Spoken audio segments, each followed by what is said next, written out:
Everyone said only OpenAI and Anthropic could train serious AI.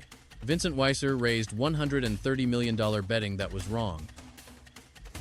In 2026, dominant AI wisdom said enterprises should rent intelligence through APIs, not build their own optimization loops. Vincent Weisser wasn't selling a chatbot, he was selling a worldview. Intelligence should not be monopolized. That thesis directly challenged OpenAI, Anthropic, and every executive who believed closed vendors were automatically safer.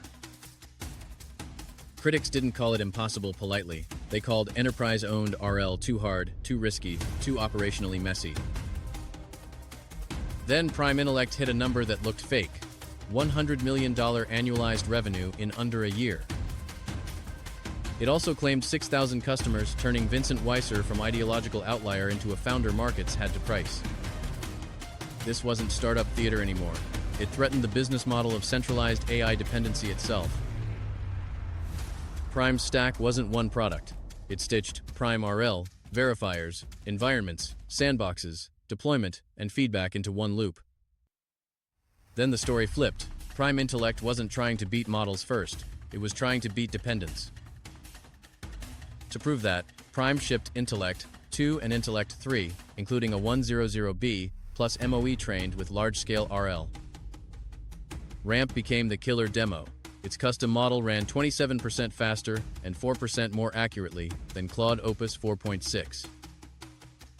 Zapier revealed the scale problem next. Evaluating agents across 9,000-plus apps is impossible with generic black box renting. The hidden antagonist wasn't another startup. It was vendor lock-in, policy risk, and customers funding future competitors. Vincent Weisser's secret sauce sounds less like SaaS strategy and more like political philosophy: decentralize intelligence ownership. He built full stack because partial control breaks conviction. Compute, evals, environments, deployment, feedback all had to connect. That's why Prime Intellect mixes research lab ambition with enterprise plumbing, using open artifacts as commercial proof. The twist is Vincent Weisser wasn't romantic about openness. He wanted enterprises to weaponize it operationally. Investors noticed. Prime Intellect raised $130 million at a $1 billion valuation, pushing total funding past $150 million.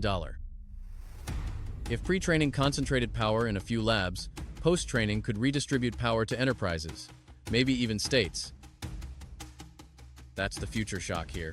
Whoever owns the feedback loop may eventually own the strategic intelligence layer. And if OpenAI or Anthropic changes pricing, access, or policy, their customers could suddenly finance their own replacement. Vincent Weisser's Series A news matters because decentralization finally found a business model, not just believers. Vincent Weisser's ideology created product discipline, and that discipline created commercial traction in the most skeptical market. So is Vincent Weisser building the OpenAI future, or creating a more dangerous arms race for everyone? Subscribe to Who Matters Now if you want founders before consensus catches up, and decide whether Vincent is right.